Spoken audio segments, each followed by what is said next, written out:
For being a Miss Grand International, you are a proud Kapampangan Queen. Now, what are the Kapampangan qualities na dinala mo sa global stage that you think really help you to be Miss Grand International?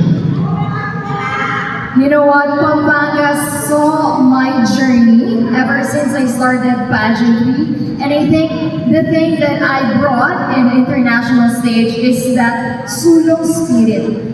It's that you moving forward even if you feel like things are impossible. Because I thought my pageantry journey has been closed. I actually made a video that I am already signing off. I already signed off. But 6 years after that, I signed in again. And I thought that the setbacks that I've experienced are really failures, but I realized that God is just setting me up for the grandest moment of my life.